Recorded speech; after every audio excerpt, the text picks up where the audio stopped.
My mom kidnapped me as a child, lied about it for decades, and now I'm finally facing the truth. I never thought that my entire life could be built on a lie, but it turns out that's exactly what happened. I grew up thinking my mom was my protector, my guardian, the one person who would never betray me. But now, at 27 years old, I've learned that the woman I trusted more than anyone else had kidnapped me as a child, stolen my identity, and filled my mind with lies that would haunt me for decades. It all started when I was 3 years old. My mom and dad were going through a bitter custody battle, and it was getting ugly. My dad was trying to keep things civil, but my mom was determined to win at any cost. One day, she picked me up from my dad's house for what was supposed to be a regular weekend visit. But instead of taking me home, she drove across state lines. She didn't tell anyone where we were going.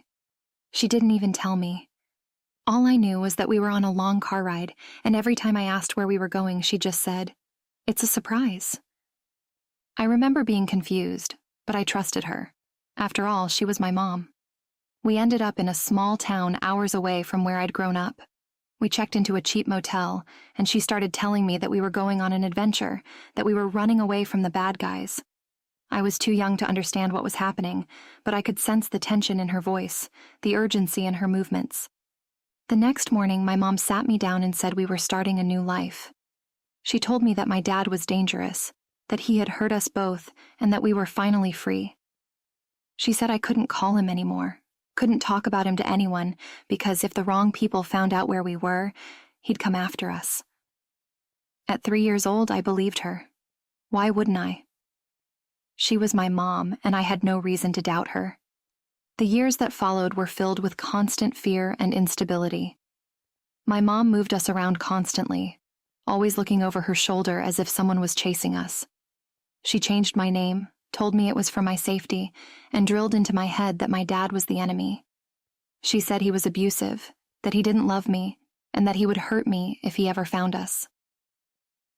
I grew up terrified of this man I barely remembered, the ghost of a father who haunted my nightmares. I spent my childhood in hiding, afraid to make friends, afraid to trust anyone. My mom isolated me from the world, and I grew up thinking that was normal. She had a million rules. Don't talk about your past. Don't ask questions. Don't trust anyone. She told me that people would try to take me away if they knew the truth, so I learned to keep my mouth shut and my head down. I hated her rules, but I was too scared to rebel.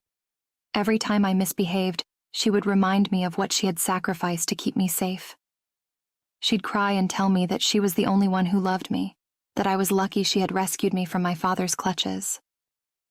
I didn't understand why she was so angry all the time, why she always seemed on edge, but I knew better than to question her. I just accepted that my life was what it was and that my mom was doing the best she could. It wasn't until I was in high school that I started to realize something was off. I had a friend whose parents were going through a divorce, and she would talk about her dad in a way that didn't match up with the image my mom had painted of my own father. It was like a light bulb went off in my head, and I started questioning everything. I asked my mom why she never let me see my dad, why she had taken me away, and she flew into a rage. She screamed at me, called me ungrateful, and said I had no idea what she had gone through to protect me. I backed off, too scared to push further, but the seeds of doubt had been planted. Years passed, and the questions continued to grow in the back of my mind. I went to college, got my own place, and started to build a life outside of my mom's control. But she still had her hooks in me. Every time I tried to distance myself, she'd reel me back in with guilt trips and manipulation. She'd tell me I was abandoning her, that she had no one else, and I'd feel that familiar sense of obligation that had kept me tethered to her all these years. Then one day I got a Facebook message that would change everything. It was from a man I didn't recognize, but his profile picture looked eerily familiar. He introduced himself as my father, the man I hadn't seen since I was 3 years old. My heart stopped. I didn't know what to think, didn't know if I should believe him, but his words were filled with a kind of desperation that I recognized all too well. He told me that he had been searching for me for years, that my mom had taken me without his knowledge, and that he had never stopped trying to find me. He sent pictures, old family photos of us together, birthday parties, trips to the zoo, moments I had no memory of. It was like looking at someone else's life, a life I should have had but was stolen from me. I confronted my mom that night. I showed her the messages, the pictures, and demanded to know the truth. For the first time, she didn't have an answer. She just stared at me, her face pale, and then she broke down. She admitted everything. She had taken me because she didn't want to share custody, because she couldn't stand the thought of my dad having any part of my life. She had lied to me for years, fed me stories to keep me away from him, all because she was afraid of losing control. I felt sick. Everything I had ever known, everything I had ever believed, was a lie. My dad wasn't the monster my mom had made him out to be. He was just a man who had lost his daughter and had been searching for her ever since.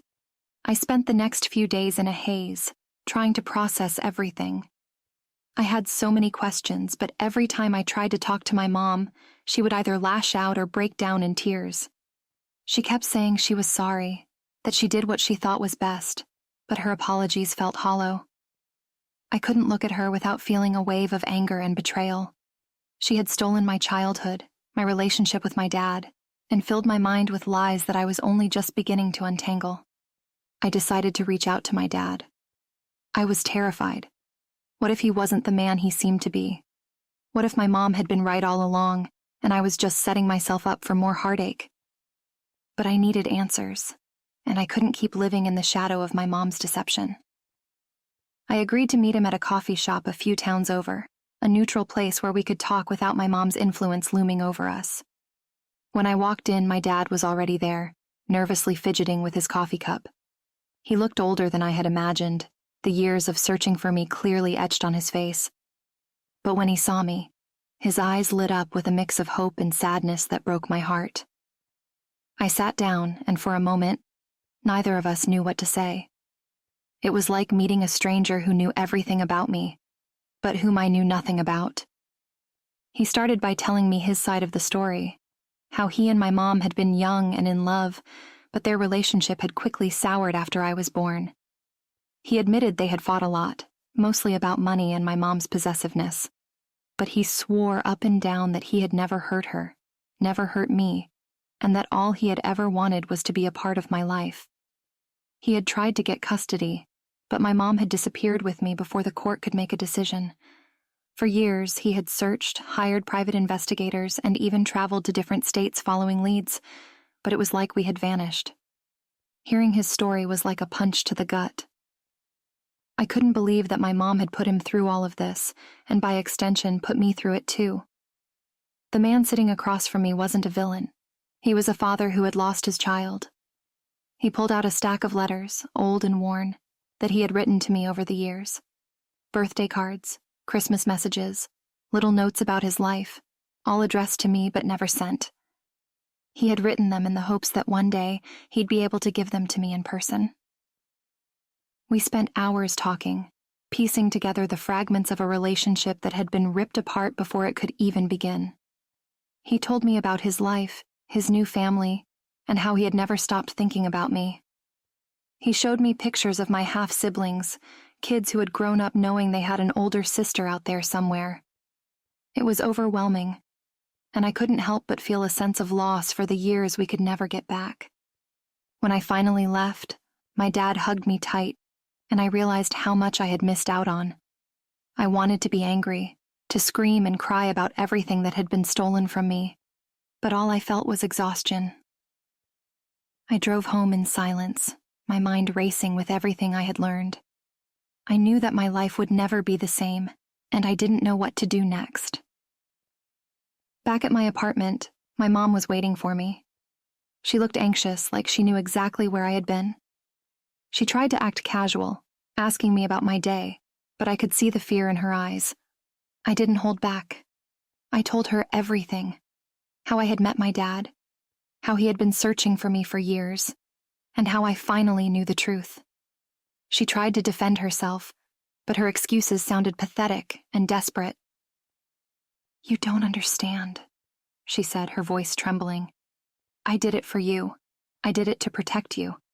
I couldn't take it anymore. Protect me from what? I shouted. From having a father who loved me? From a life that didn't involve constant lies and manipulation? You didn't protect me, you ruined my life. For the first time, my mom didn't have an answer. She just stood there, tears streaming down her face, as I let out years of pent-up anger and hurt. I told her how her lies had destroyed me, how her need for control had stolen my childhood, and how I would never be able to forgive her for what she had done. It felt like tearing open an old wound, but it was the only way I knew how to begin to heal. After that confrontation, I knew I needed to take a step back. I couldn't keep pretending that everything was okay, that my mom's behavior was normal. I started going to therapy, working through the trauma that I had buried for so long. I slowly began to rebuild my relationship with my dad, setting boundaries and taking things one step at a time. It wasn't easy, and there were days when I wanted to crawl back into the safety of denial, but I knew I couldn't go back. I cut off contact with my mom for a while. It wasn't just about punishing her. It was about giving myself the space to figure out who I was outside of her influence. I needed to learn to trust myself, to make my own decisions, and to stop living in the shadow of her lies. I spent time with my dad, getting to know him as a person, not just the villain my mom had made him out to be. He wasn't perfect, but he was trying, and that was more than I could say for my mom.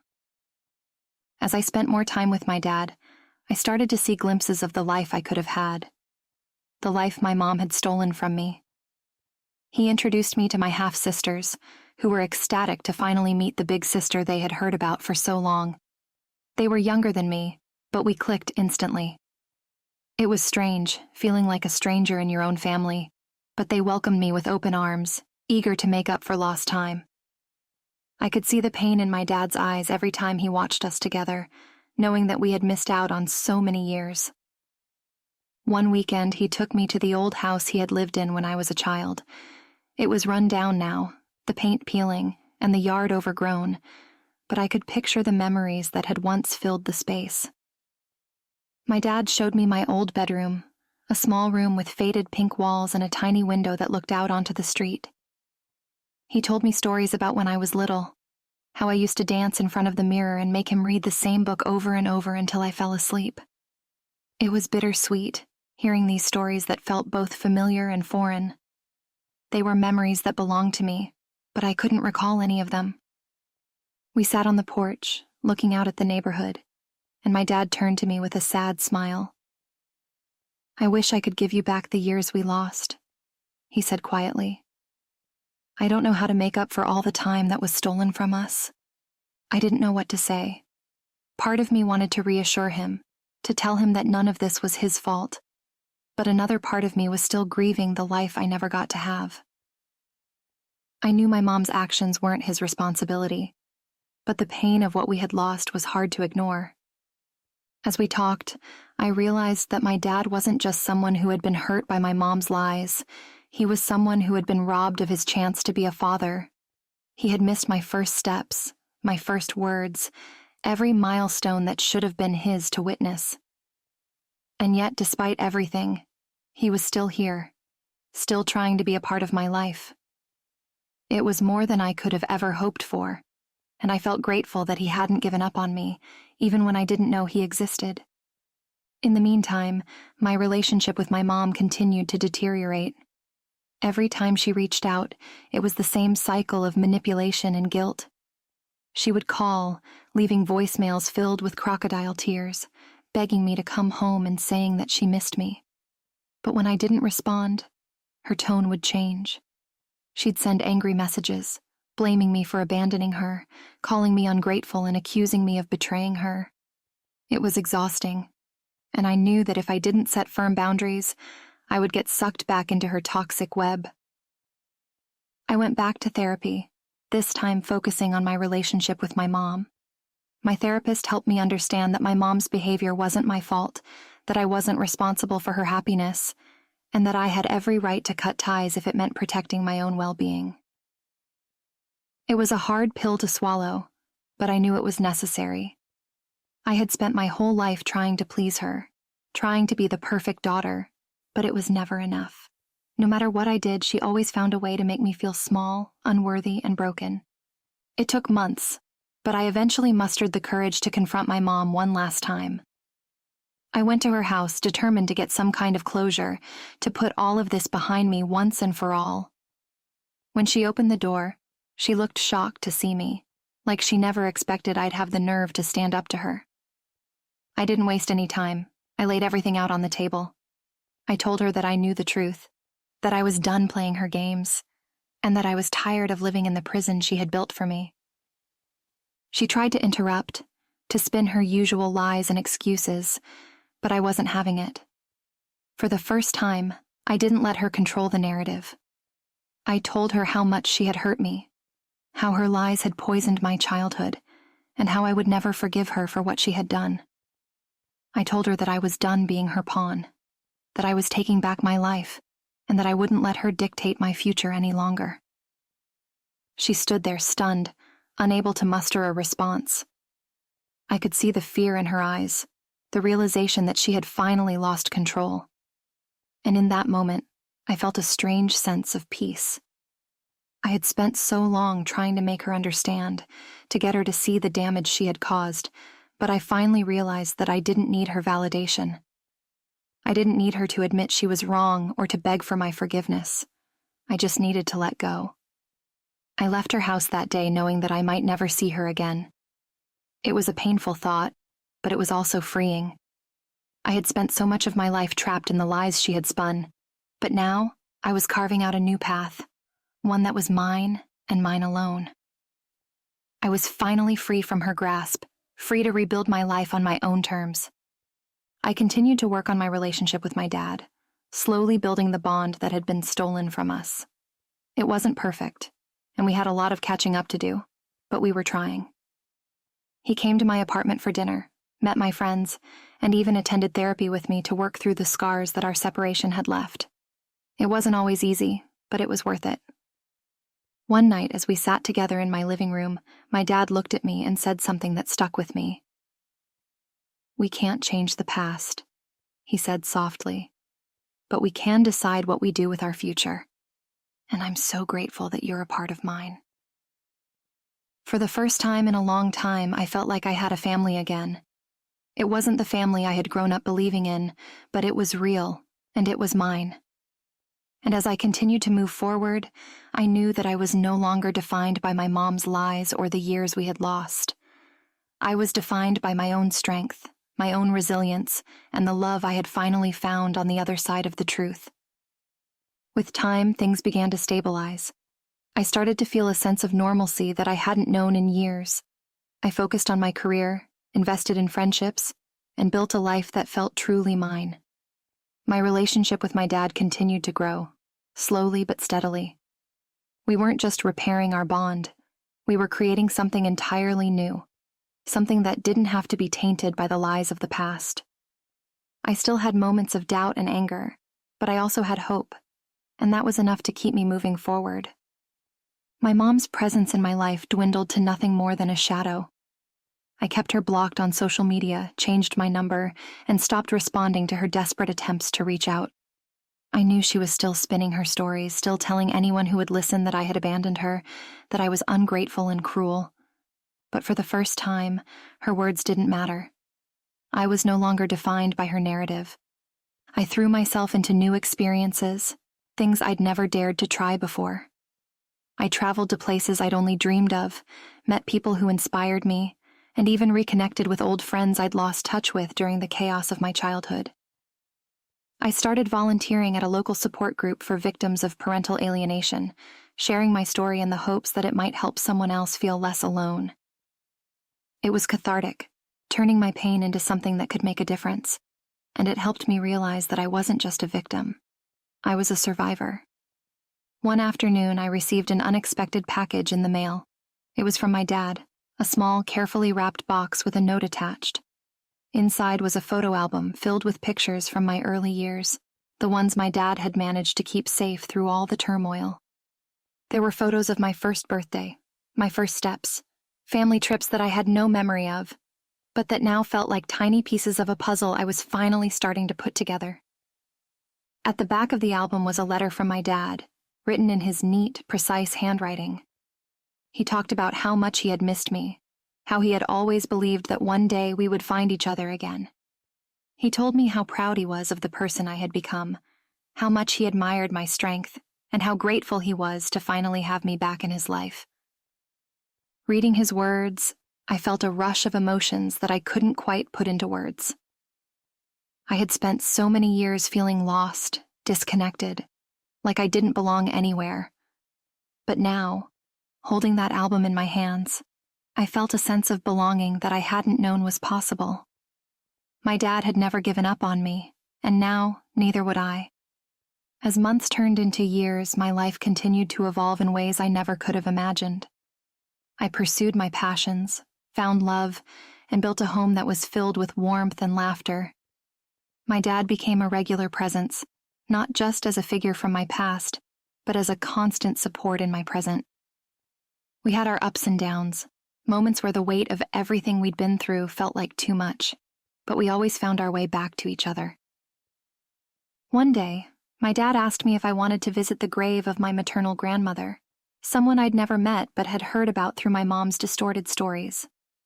It was a tough decision. My mom had always painted her side of the family as villains, people who would never accept me. But I wanted to confront those ghosts, to see for myself where I came from. Standing at my grandmother's grave, I felt a mix of sadness and peace. I had missed out on so much, but I was also free. Free from the lies, the manipulation, and the endless cycle of blame that my mom had trapped me in. I was free to define my own story, and I was determined to make it a good one. In the years that followed, I worked on forgiving my mom, not for her sake, but for mine. I couldn't hold on to the anger forever. It was too heavy, too consuming. I wrote her a letter, one that I never sent, detailing every ounce of pain she had caused, every moment of doubt, every tear. But I also thanked her, in a way, for forcing me to find my strength, for showing me exactly who I didn't want to be. I let go of the need for revenge, for validation, and decided that my happiness was the best response I could ever give. I never reconciled with my mom. Our paths diverged completely, and I was okay with that. I didn't need her approval or her love to feel whole. I had built something beautiful out of the wreckage of my past, and I wasn't going to let anyone take that from me. Today, I live with a sense of peace that I never thought I'd find. I'm still healing, still working through the scars that my mom left behind, but I'm doing it on my own terms. My dad and I have built a new tradition of Sunday dinners, where we catch up on life, share stories, and just enjoy the simple act of being together. It's not perfect, but it's real, and that's more than enough for me. I've learned that the truth has a way of finding you, no matter how deeply it's buried. It might take years, decades even, but it will come to light, and when it does, you have a choice. You can let it break you, or you can let it set you free. I chose freedom, and it's the best decision I've ever made. My life was built on lies, but now I'm building something better. I'm no longer the scared little girl lost in her mom's twisted world. I'm a survivor, a fighter, and above all, I'm free. And that, more than anything, is the greatest victory of all.